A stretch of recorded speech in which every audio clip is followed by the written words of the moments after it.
wabarakatuh. Bismillahirrahmanirrahim. Alhamdulillahi rabbil alamin. Wa bihi nasta'in ala umuri dunya waddin.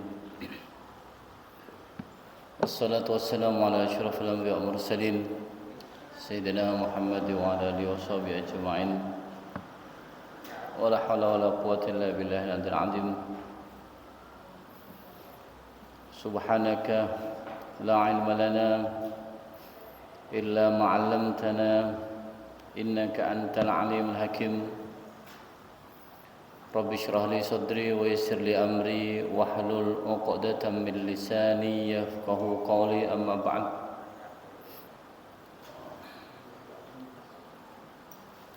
Al-mukarramul muhtaram, para habaib, para masyayikh, para alim ulama, para tokoh masyarakat, baik Bapak RW, Bapak RT, dan seluruh jajaran kepengurusannya, dan yang juga kami takdimi, kami muliakan para pengurus Tabir Masjidul Ukhuwah, para nadir, ketua, para wakilnya, dan seluruh dewan struktural di Masjidul Ukhuwah yang penuh berkah ini, yang tidak bisa kami sebut namanya satu-satu tanpa mengurangi rasa hormat kami kepada Anda sekalian, wabil khusus Mas Dede Faisal yang selalu mensyiarkan kegiatan majelis, kegiatan masjid dengan harapan apa yang sudah kita lakukan semuanya menjadi nilai ibadah di sisi Allah Subhanahu wa taala dan menjadi bekal kita ketika kita menghadap kehadiratnya. Amin Allahumma rabbal alamin. Para hadirin yang dimiliki Allah Subhanahu wa taala, seperti biasa di malam hari ini kita bersyukur kehadirat Allah, karena di malam hari ini kita masih diberikan oleh Allah nikmat Allah yang sudah diberikan kepada kita sangat banyak. Andai kita menghitungnya, tentu kita tidak akan mampu. Nikmat mata saja berapa kalau kita menghitung, sehingga kita bisa melihat orang menghabiskan jutaan bahkan ratusan juta untuk bisa melihat. Sama juga nikmat kepala, ya, nikmat tidak sakit kepala dan sebagainya.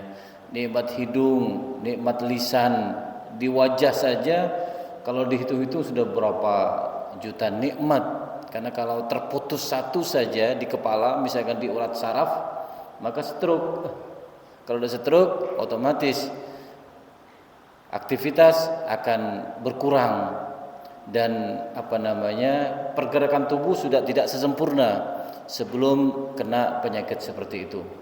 Maka ini harus kita syukuri kepada Allah Subhanahu wa taala. Ini di wajah saja, terus bagaimana di leher, di dada, di tangan hingga ke kaki.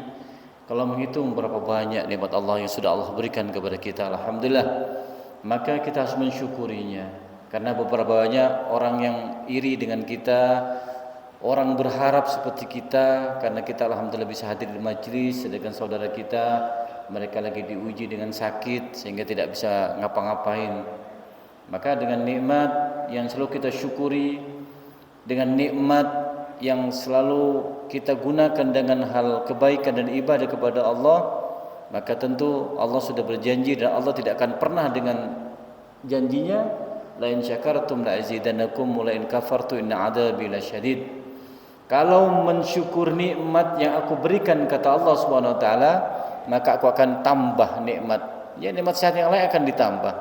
Bukan hanya nikmat sehat, nikmat keluarga, nikmat harta yang sudah Allah berikan kepada kita, itu akan ditambah oleh Allah Subhanahu wa taala karena kita sudah mensyukuri nikmat yang Allah berikan dengan cara kita memperbanyak ibadah, melaksanakan kebaikan-kebaikan dan menjauhi larangan-larangan dari Allah Subhanahu wa taala. Itu bukti kita mensyukuri atas nikmat yang sudah Allah berikan. Yang kedua, Salawat dan salam juga kita haturkan ke hadirat Nabi Muhammad sallallahu alaihi wasallam, nabi kita, nabi yang sudah menjadi nabi terbaik, nabi yang tidak ada bandingannya, manusia yang sejatinya memang secara fisik terlahir di akhir dari kenabian. Jasad mungkin tidak beda jauh dengan manusia secara umumnya, tapi ketahuilah bahwa Nabi Muhammad SAW itu diciptakan oleh Allah sebelum Allah menciptakan alam semesta. Sering saya mengatakan dalam hati khususnya, laulaka ya Muhammad ma khalaqtul aflak. Seandainya bukan karena engkau Muhammad, aku ini, kata Allah, tidak akan menciptakan alam semesta ini. Jadi alam semesta karena Nabi Muhammad. Yang kedua juga begitu, ketika Nabi Adam melakukan perbuatan dosa, kemudian Allah usir dari surga, ketika Allah Subhanahu wa taala memberikan ampunan dengan sebab Nabi Adam menyebut nama Muhammad, Nabi Muhammad sallallahu alaihi wasallam, maka Allah pun mengatakan laula Muhammad ma khalaqtukah. Seandainya bukan karena Muhammad, kata Allah Subhanahu wa taala kepada Nabi Adam, maka aku ini tidak akan menciptakanmu, kata Allah Subhanahu wa taala. Dan terbukti lagi bagaimana kalau Nabi Muhammad adalah makhluk yang sejatinya secara penciptaan awal daripada makhluk yang lain. Karena pada peristiwa Isra Mi'raj, ketika Nabi Muhammad bersama Jibril naik ke langit, terus kemudian Nabi bertanya kepada Jibril, wahai Jibril, berapakah umurmu? Maka kata malaikat Jibril, saya tidak tahu ya Rasulullah, umur saya ini berapa. Tapi yang jelas, kata Jibril, saya ini ketika saya tercipta, saya senang melihat di situ itu ada muncul bintang, indah bintangnya, cahayanya sangat terang. Dan saya hitung-hitung bintang itu ada, itu sudah setiap 70.000 tahun sekali muncul itu bintang. Setelah lama 70.000 tahun lagi muncul lagi katanya. Dan saya sudah menghitung-hitung sudah 70.000 kali melihat bintang itu. Makanya apa kata Nabi Muhammad SAW, wahai Jibril, tahukah engkau siapakah bintang itu? Maka Jibril mengatakan, ya Rasulullah, saya tidak tahu. Yaitu aku, kata Nabi Muhammad SAW. Yaitu cahayaku itu katanya. Karena Nabi Muhammad memang tercipta dari nurullah, cahaya Allah Subhanahu wa taala. Dari mana kita tahu bahwa Nabi Muhammad tercipta dari nur cahaya Allah Subhanahu wa taala? Ya terbukti ketika peristiwa Isra Mi'raj, kan begitu ya. Tanggal ke-7 selesai Nabi Muhammad mau naik ke Sidratul Muntaha, maka malaikat Jibril angkat tangan, ya Rasulullah, minta maaf, saya tidak mampu, saya hanya mampu di langit ke-7. Saya tidak bisa ngantar engkau sampai ke Sidratul Muntaha. Loh, terus gimana Jibril? Saya sendirian nanti. Enggak apa-apa Rasulullah, Anda berangkat saja. Anda sudah ditunggu Allah Subhanahu wa taala di sana. Loh, kenapa Jibril? Engkau kan sudah mendampingi aku sejak di bumi, berarti di sini kenapa gitu loh. Maka Jibril mengatakan, ya Rasulullah, minta maaf kalau saya masuk ke Sidratul Muntaha, maka saya akan lenyap. Saya tidak akan dampingi engkau lagi turun ke bumi. Bisa-bisa saya tidak akan bisa mengemban dakwah lagi, mengemban amanah lagi untuk menyampaikan wahyu kepada engkau. Kenapa? Karena Sidratul Muntaha itu terbuat dari cahaya. Kalau aku masuk, aku akan lenyap. Karena setiap hari ada 70.000 malaikat masuk ke Sidratul Muntaha dan tidak keluar lagi. Besok ada lagi terus seperti itu, malaikat terus masuk ke situ. Maka kata Nabi Muhammad SAW, wahai Jibril, kalau begitu terus bagaimana dengan aku? Engkau saja tidak berani, apalagi aku, gimana Jibril? Maka Jibril mengatakan, ya Rasulullah, beda dengan engkau. Engkau bisa masuk ke sana. Karena Sidratul Muntaha terbuat dari cahaya, sedangkan engkau langsung terbuat dari cahaya Allah Subhanahu wa taala. Maka engkau akan bisa sampai ke sana, dan terbukti alhamdulillah. Ini menunjukkan bahwa Nabi Muhammad, Nabi yang sudah menjadi bagian hidup kita, Nabi yang sudah menjadi suri tauladan bagi kita, ternyata bukan manusia ecek-ecek katanya ya.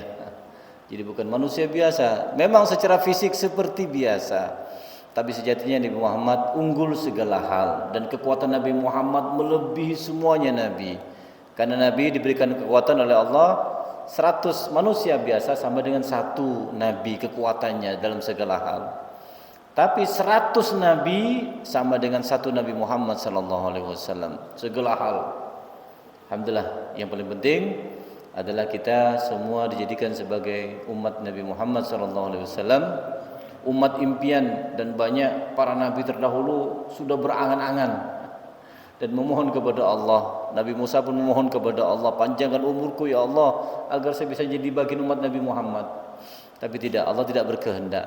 Tetap Nabi Musa ketika umurnya habis ya sudah selesai meninggal. Kenapa? Karena di kitab Taurat pun sudah Allah menceritakan kelebihan-kelebihan umat Nabi Muhammad. Dalam Injil Daud, Zabur pun yang diturunkan kepada kitab Nabi Daud, sudah banyak pujian-pujian yang Allah berikan kepada Nabi Muhammad. Makanya tidak heran kalau Nabi semuanya berharap andai kan begitu. Maka kita tidak perlu perandaian. Kita alhamdulillah otomatis diciptakan oleh Allah sebagaimana para nabi berhayal bisa menjadi bagian umat Nabi. Alhamdulillah kita otomatis, ini yang harus kita syukuri. Syukurnya kita bagaimana? Selain melaksanakan sunnah-sunnah Nabi, melaksanakan perintah, kemudian meninggalkan larangan, maka yang paling penting adalah kita juga berselawat kepada Nabi Muhammad SAW. Jangan pernah lepas untuk selawat, karena selawat ini adalah bagian kita. Karena Nabi Muhammad sejatinya tidak butuh selawat itu, tapi karena perintah Allah. Makanya ketika Allah merintahkan berselawat, ya kita berselawat. Sallu ala nabi ya ayyuhalladzina amanu sallu alaihi wa sallimu taslima. Innallaha wa malaikatahu yusholluna 'alan nabi. Sungguhnya Allah kemudian malaikatnya berselawat kepada Nabi, maka kita diperintah oleh Allah untuk berselawat. Apa tujuannya? Untuk kita sebenarnya selawat itu.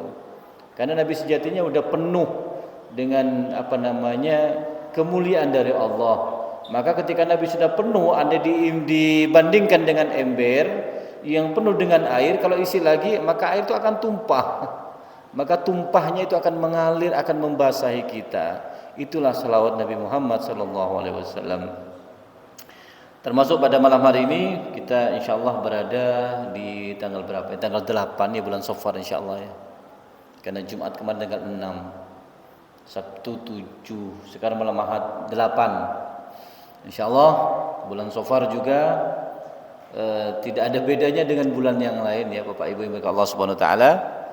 Sejatinya semuanya bulan baik, tapi tetap ada yang terbaik. Bulan Ramadan terbaik.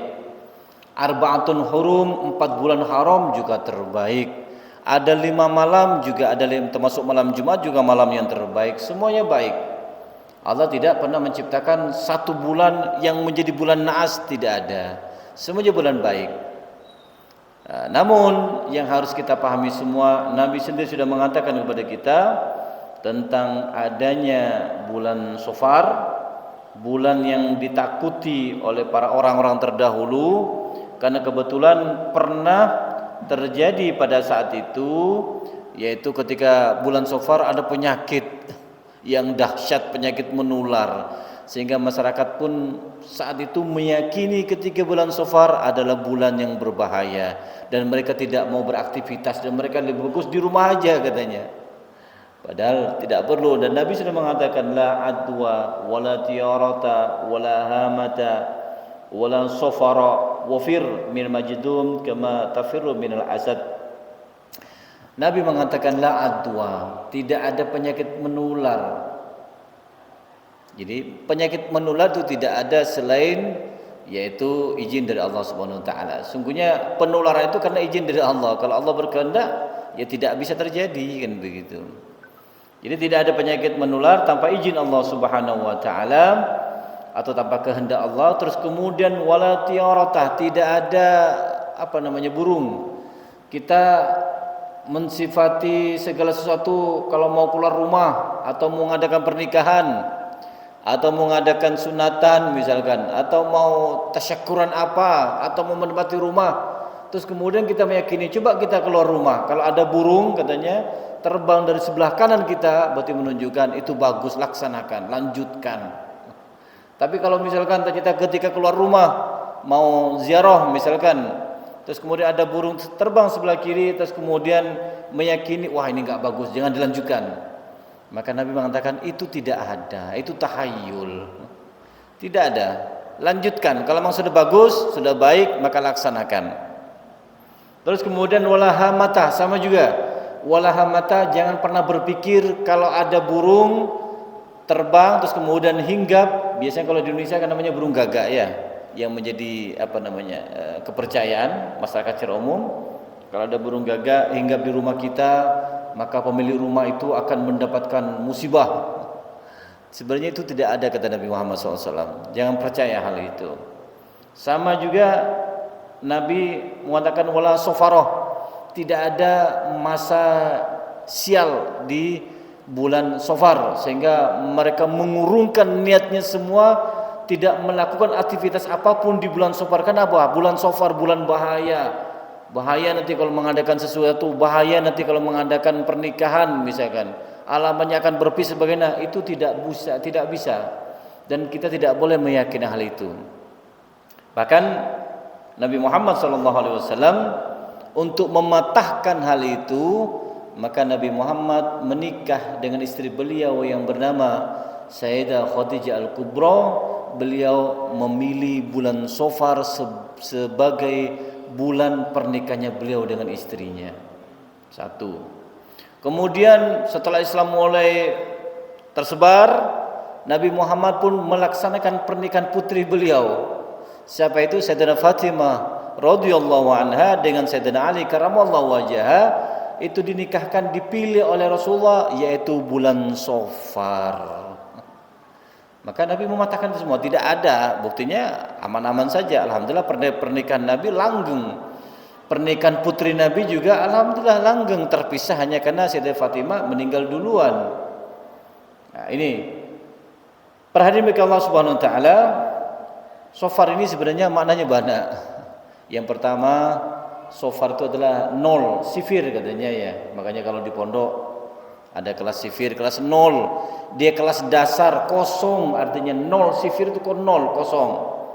Kenapa? Karena pada zaman itu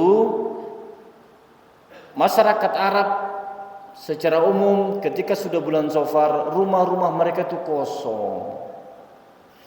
Ada apa kosong? Ada dua hal. Yang pertama, karena mereka memilih bulan Safar untuk mereka keluar dari rumahnya dalam rangka bekerja, meninggalkan keluarganya, bekerja, mereka merantau, keluar dari rumahnya, jualan ke desa lain atau ke negara lain, kan begitu. Sama dengan Nabi ikut pamannya untuk berdagang. Nabi juga menjualkan barang-barang Sayyidatina Khadijah. Kan semuanya kalau bulan Safar kosong, jadi rumah-rumah banyak, penduduknya banyak kosong. Kalaupun yang ada ya perempuan, anak-anak, kan begitu. Rata-rata mereka sudah keluar rumah. Kenapa? Mereka semuanya melaksanakan pekerjaannya, aktivitasnya. Tapi yang kedua dia mengatakan kosong, kenapa? Karena pada bulan Safar juga dipilih sebagai bulan peperangan. Mereka itu menghormati bulan Hurum. Sebelum Safar itu kan Dzulqa'dah, Muharram ya. Jadi Dzulqa'dah, Dzulhijjah, Muharram, ini adalah 3 bulan yang bersamaan. Para masyarakat Arab sepakat kalau sudah 3 bulan ini mereka tidak mau berperang, istilahnya gencatan senjata, menahan diri selama 3 bulan. Tapi ketika sudah habis Muharram, masuk bulan Safar, maka inilah mereka sudah memulai penyerangannya. Nah, karena mereka tahu khawatir di daerahnya akan diserang oleh musuh, maka pada bulan Safar mereka banyak keluar mengungsi di bulan Safar, sehingga rumahnya menjadi nol atau menjadi kosong. Nah, ini yang dimaksud dengan Safar, sifir, kosong, kan begitu ya. Terus yang kedua juga sama, Safar bermakna asfar, kuning. Seperti yang saya sampaikan sebelumnya, karena pada bulan Safar pernah terjadi penyakit yang maha dahsyat, yang banyak merenggut jiwa, sehingga bulan Safar ditakuti oleh mereka. Khawatir bulan Safar berikutnya terulang penyakit itu di bulan yang sama. Ya, para hadirin yang berkah Allah Subhanahu wa taala.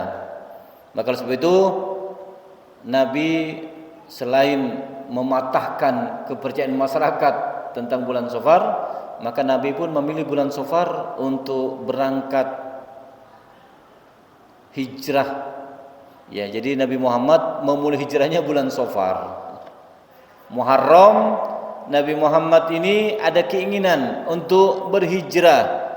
Ada keinginan kuat tapi belum dapat izin dari Allah sehingga Nabi Muhammad menunda. Maka pada bulan Safar Nabi Muhammad diizinkan Nabi Muhammad berangkat, tapi tidak langsung berangkat ke Madinah. Nabi Muhammad naik dulu ke ke Bukit Sur namanya ya. Jadi di sana Nabi menyendiri dulu di situ di Bukit Sur. Maka Nabi sendiri di situ dulu sambil menunggu perintah Allah Subhanahu wa taala, baru Nabi Muhammad di bulan Safar berangkat. Dan kemudian sampailah Nabi di Madinah pada bulan Rabiul Awal. Jadi akhir Safar Nabi keluar dari persembunyiannya, kemudian berangkatlah Nabi berjalan hingga sampai di Madinah pada bulan Rabiul Awal. Ya. Maka oleh sebab itu para hadirin bagi Allah Subhanahu wa taala, dengan apa yang sudah terjadi, apa yang sudah menjadi yang sudah dilaksanakan oleh Nabi Muhammad SAW, ini menjadi bentuk kepada kita semua jangan terlalu takut menghadapi bulan Safar. Kalau memang punya niat yang bagus untuk menikahkan putra putri kita, kelamaan kalau nunggu maulid ya nggak apa-apa, monggo laksanakan Safar. Tapi kalau menunggu maulid dalam rangka ngambil keberkahan karena adalah bulan karena Nabi Muhammad SAW, ya nggak apa-apa juga, lebih bagus. Jadi jangan sampai kita menggagalkan segala sesuatu karena takut sebab ini bulan Safar, kan begitu. Itu tidak boleh. Jadi kita harus menghilangkan hal itu. Karena insya Allah semua yang kita lakukan kebaikan, insya Allah akan diiringi dengan kebaikan-kebaikan yang lain pula. Alhamdulillah. Baik, para hadirin bagi Allah Subhanahu wa taala, melanjutkan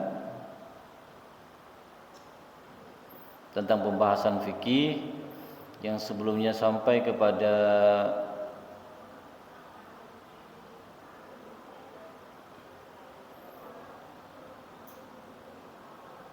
salat ya. Karena salat salam sudah, kemudian bagaimana mendapatkan salat khusyuk itu sudah. Terus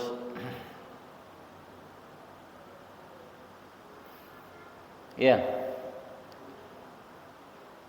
apa ada pertanyaan? Apa fungsi sholat? Apakah fungsi sholat? Sholat selain memang kewajiban, inna sholat tanha 'anil fahsya'i wal munkar, kan begitu ya. Ada juga bertanya, wahai Ustaz, ini ada orang masya Allah sholat tok ini, tapi kok amalannya begitu-begitu terus, maksiat terus dilakukan, kan begitu. Maka disampaikan oleh Allah Subhanahu wa taala dalam firman-Nya, Bismillahirrahmanirrahim, duribat 'alaihimudz zullah aina ma sukifu illa bihablim minallahi wa hablim minan nas. Mereka diliputi kehinaan di mana saja mereka berada, kecuali jika mereka berpegang kepada tali agama Allah dan tali perjanjian dengan manusia. Hubungan dengan Allah dan hubungan dengan manusia terjalin ketika seorang hamba sedang melaksanakan sholat. Jadi fungsi sholat yang pertama sudah jelas, yaitu kita menghadap kepada Allah. Makanya pun banyak yang mengatakan, apa kamu bekerja? Sebenarnya bekerja itu tujuannya menunggu sholat saja. Jadi kalau ada sholat, berhenti sholat, setelah itu bekerja lagi. Jadi kenapa kamu hidup? Ya hanya untuk sholat saja. Kenapa kamu bekerja? Hanya menunggu waktu sholat. Bekerja adanya, berhenti sholat, lanjutkan pekerjaan lagi. Kemudian disampaikan di sini lagi bahwa dalam sholat seorang hamba merasakan kedekatan dengan Allah Subhanahu wa taala. Ia mengadukan semua keluh kesah hidupnya. Ia hadapkan semua persoalan hidupnya kepada Dia yang Maha Besar, Pencipta langit, sehingga semua terasa kecil di hadapannya. Maka tidak heran ketika sholat seperti yang sampai sebelumnya pasti begini, Allahu Akbar, angkat tangan begini. Itu adalah dalam rangka pasrah kita, angkat tangan kita. Jadi pasrah kepada Allah. Nabi disampaikan di sini, wajjatu wajhiya lilladzi fataras samawati wal ard. Aku hadapkan wajahku kepada Allah yang telah menciptakan langit dan bumi. Kemudian diantaranya sebagai bentuk kita menghadap kepada Allah, solat juga dalam rangka penyerahan diri kepada pemiliknya. Sebagaimana juga disampaikan dalam hadis Inna quluba bani Adam kullaha baina isba'in min asabi'ir rahman ka qalbin wahidin yusarrifuhu haitsu yasha. Sesungguhnya kata Nabi Muhammad SAW, semua hati anak Adam, manusia maksudnya ya, berada di antara jari jemari Allah Subhanahu wa taala yang Maha Pengasih seperti satu hati. Ia mengarahkan suatu kehendaknya. Jadi Allah tinggal kalau Allah berkehendak memberikan hidayah kepada seseorang, maka Allah akan gerakkan hatinya untuk melaksanakan kebaikan. Makanya hati ini adalah tempat, bukan tempatnya Allah, tapi tempatnya Allah memberikan hidayahnya. Maka oleh sebab itu tidak heran ketika iblis itu ya, dalam kitab Imam Suyuti Bada'id Duhur, ketika Nabi Adam diciptakan oleh Allah, iblis dimasuk ini. Masuk dia mencoba, ini makhluk apa ini kok baru, kata iblis. Masuk dia bisa mengikuti semua aliran darah. Tapi ketika berhenti di sini, iblis tidak mampu dia masuk, terhenti dia, terhalang dia. Tapi masih maksa masuk dan terhalang. Kemudian apa kata Allah? Namanya bukan iblis waktu itu, masih namanya Azazil. Azazil kata Allah Subhanahu wa taala, enggak usah masuk di situ. Itu adalah tempatku. Bukan tempat Allah bersama yang di sini, enggak. Maksudnya itulah tempatku. Jadi ya sudah, kamu tidak akan bisa masuk ke situ. Itu adalah wilayahku.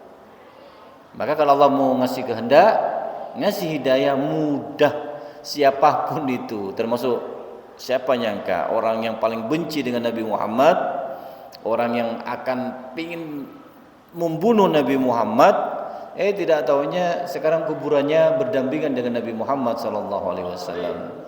Itu namanya hidayah.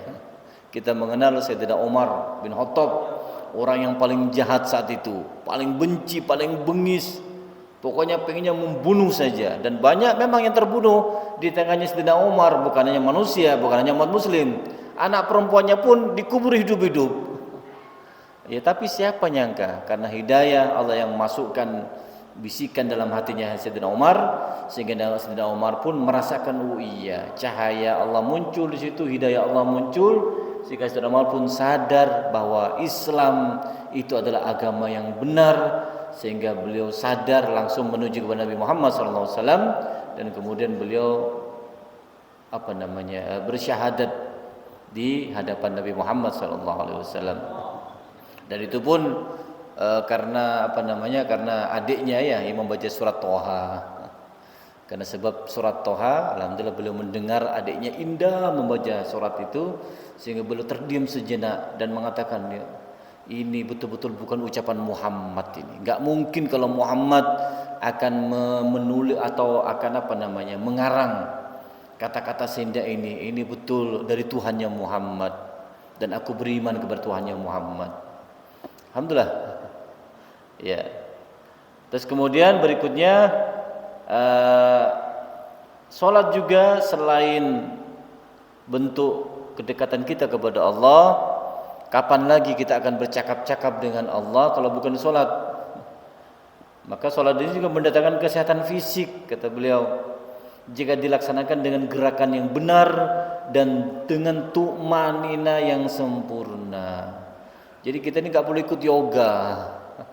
Kan sekarang banyak ya yoga kan begitu dipraktekkan, bapak-bapak banyak ikut, ibu-ibu khususnya. Apa? Biar sehat, biar tenang. Nggak perlu sebenarnya. Kenapa? Kumpulan yoga itu banyak di sholat sudah ada. Gerakan kita diam, gerakan kita ruku, menarik di sini semuanya, gerakan kita ketika sujud, kan begitu. Itu semuanya mengandung kesehatan. Karena tidak ada perintah Allah Subhanahu wa taala pasti akan mendatangkan kebaikan kepada kita. Tidak akan pernah Allah melarang terhadap sesuatu, itu pasti akan ada unsur bahaya di balik itu kalau kita mengerjakannya. Sama dengan salat. Salat mengandung kesehatan bagi orang-orang yang alhamdulillah selalu bisa melaksanakannya dengan baik. Kemudian disampaikan di sini, salat membentuk kepribadian muslim yang bebas dari penyakit hati. Di antaranya kesombongan. Dalam salat seorang muslim dilatih melepaskan dirinya dari sifat angkuh dan sombong. Betapa tidak, ia berada dalam satu shaf dengan siapa saja. Jadi ketika di masjid tidak ada perbedaan, mau presiden, mau raja, ya sudah sholatnya satu shaf. Tidak ada kemudian presiden sholatnya di atas, kan begitu. Dikasih karpet yang tebal atau di atas kasur biar nggak sakit kepalanya. Tidak ada. Ketika mereka sujud, ya semuanya kepalanya di tanah semua atau di lantai semua. Maka inilah kehebatan sholat. Tidak ada membedakan mana orang yang kaya, mana yang miskin, mana dia adalah pimpinan, mana dia rakyat jelata. Semuanya sama di hadapan Allah Subhanahu wa taala. Jadi menghilangkan keangkuhan. Yang sombong, yang kaya jangan angkuh. Ketika sholat sama semua posisinya, sujudnya sama. Jadi bukan berarti orang kaya nggak perlu sujud, kasihan nanti kepalanya kebentur ke lantai, nanti benjol. Tidak ada. Semuanya sujud, ya sujud sama posisinya. Terus kemudian tidak melihat derajat dan status sosial. Ia menempelkan tempat yang paling tinggi dan mulia pada tubuhnya. Ia tempelkan tempat yang paling rendah, ya kepala kan paling tinggi.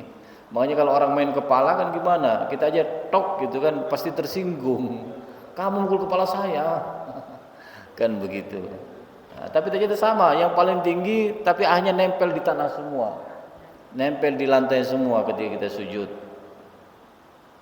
Nah, ia sedang menyelamatkan dirinya dari sifat sombong yang dapat menghalanginya menuju surga Allah, sebagaimana Nabi Muhammad SAW, la yadkhulul jannata man kana fi qalbihi misqalu dzarratin min kibrin.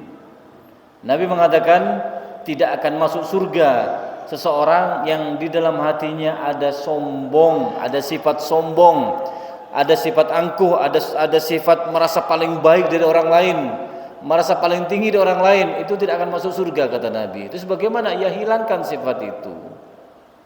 Jangan merasa dirinya paling baik, paling hebat. Tidak bisa, karena apalagi sombongnya banyak. Sombong sedikit saja, walaupun sebesar biji sawi itu sudah tidak masuk surga, apalagi besar. Ya, makanya kalau di sini alhamdulillah ada kajian tasawuf kan begitu ya, yang diasuh oleh Ustaz Wahid gitu ya. Itu tujuannya itu adalah supaya kita membersihkan hati. Makanya kenapa tasawuf perlu belajar, supaya kita tidak semena-mena. Selain fisik dibersihkan, mandi, dalam fikihnya kita bersih, maka dalam hati juga kita harus bersih. Karena Allah yang menilai itu adalah hati, bukan fisik. Sebagaimana Uwais Al-Qarni adalah seorang manusia, seorang wali Allah Subhanahu wa taala. Beliau tidak pernah ketemu Nabi, tapi hidup pada zaman Nabi. Beliau berapa kali ingin ketemu Nabi, mau berangkat dari Yaman tidak bisa. Kenapa? Kepikiran dengan ibunya yang sudah sepuh, sehingga beliau keinginannya untuk menemui Nabi dipending katanya, demi menemani ibunya sampai ibunya meninggal. Sehingga ketika masyarakat sahabat tidak tahu, tapi Nabi sering nyebut, menyampaikan kepada para sahabat, nanti kalau ke Yaman katanya cari Uwais Al-Qarni, mintalah doa ke dia. Maka sahabat berpikir, siapa sih Uwais? Enggak ada yang kenal. Tapi ternyata walaupun Uwais tidak terkenal di bumi, tapi Uwais terkenal di langit. Karena di langit selalu disebut-sebut oleh para malaikat karena kehebatan derajatnya. Sebab dia fokus hidupnya untuk menjaga ibunya. Uwais secara fisik biasa. Bahkan Uwais itu kalau berjalan katanya di jalan biasa begini, itu sering dilempar sama anak kecil. Kenapa? Dikira orang gila. Karena memang Uwais penuh dengan luka-luka tubuhnya ini, penuh dengan penyakit kulit. Nah, makanya Uwais pindah ketika ada orang datang mengatakan Uwais, hanya dia mengatakan, kamu siapa? Kamu kok mengenal aku? Ya saya tahu kamu Uwais.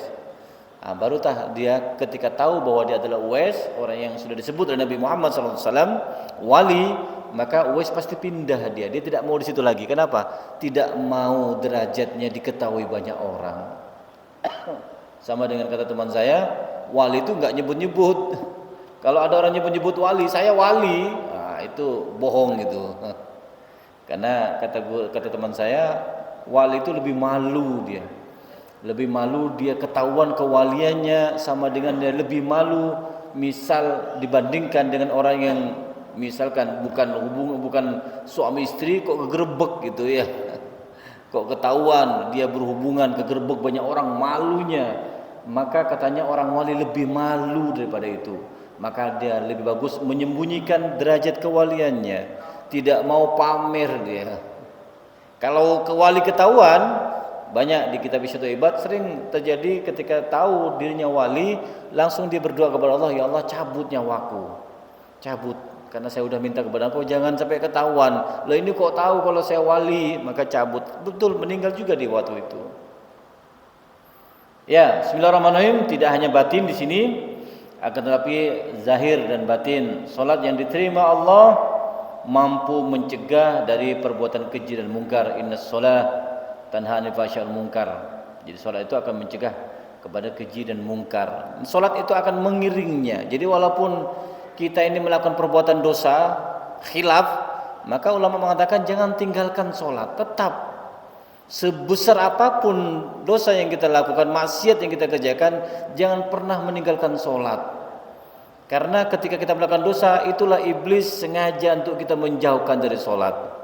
Tapi kalau kita tetap salat, insya Allah salat itu akan mengiringnya kita menuju kepada taubat yang nasuha. Itu pelan-pelan. Nanti pelan tapi pasti kita akan sadar, oh iya nggak boleh saya. Tapi kalau sudah berbuat dosa, nggak sholat lagi, maka itu berbahaya. Khawatir ketika dicabut nyawa kita, kita dalam keadaan naudzubillah, dalam keadaan su'ul khotimah. Itu yang dikhawatirkan. Maka seberat apapun, sebesar apapun dosa yang dilakukan manusia, jangan pernah tinggalkan sholat, karena sholat akan mengiringinya. Karena sholat ke sholat itu kan termasuk ampunan dari Allah Subhanahu Wa Taala. Siapa tahu dengan sebab sholat, walaupun kita khilaf berbuat maksiat, kemudian di pertengahan sholat kita ke sholat sini, maka ada ampunan di situ. Memang kata guru-guru menyampaikan ketika iblis, setan berupaya menjerumuskan kita dari Allah Subhanahu Wa Taala, dari surga Allah, supaya kita tidak masuk ke surga maksudnya, maka kita juga jangan pernah putus asa untuk tetap taat kepada Allah Subhanahu Wa Taala. Setan tidak pernah putus asa menggoda kita, menjerumuskan kita, maka kita juga jangan pernah putus asa untuk tetap taat kepada Allah Subhanahu Wa Taala. Jadi biar imbang gitu ya. Setan menggoda, kita kuat jadinya, karena kita takut kepada Allah Subhanahu Wa Taala. Baik, demikian para hadirin bagi Allah Subhanahu Wa Taala. Jadi intinya jangan sampai meninggalkan sholat, karena sholat itu merupakan pemisah kita ini orang muslim orang munafik, kan begitu ya. Itu kita lihat di sholatnya. Apalagi orang yang meninggalkan sholat, Allah ciptakan neraka khusus bagi orang yang meninggalkan sholat. Itu yang sholat, apalagi tidak sholat tapi jarang-jarang sholat. Kemarin besok enggak, sholat kemarin besok enggak, itu ada neraka yang disiapkan oleh Allah. Apalagi mereka tidak sholat, lebih parah lagi neraka yang akan dijadikan sebagai tempat tinggalnya.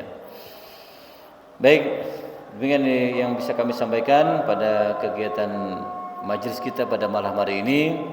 Jadi kita berharap kepada Allah Subhanahu Wa Taala di bulan Safar ini Allah tetap memberikan perlindungan lebih kepada kita. Sebagaimana Nabi juga menyampaikan kepada kita, tetap jangan pernah lepaskan untuk membaca Bismillahilladzi la yadurru masmin syai'un fil ardi wala fis sama wa huwas samiul alim. Jangan pernah tinggalkan ini, doa ini. Baca pagi tiga kali, sore 3 kali. Karena kalau kita baca insyaallah ketakutan-ketakutan itu tidak akan menimpa kita. Apa yang kita khawatirkan tidak akan terjadi kalau kita biasakan baca itu. Karena itu adalah doa yang diajari oleh Nabi Muhammad SAW agar kita semua terhindar dari musibah yang tidak kita inginkan. Baik, ini bisa kami sampaikan. Terima kasih. Semoga ada manfaatnya. Akhiran, wassalamualaikum warahmatullahi wabarakatuh.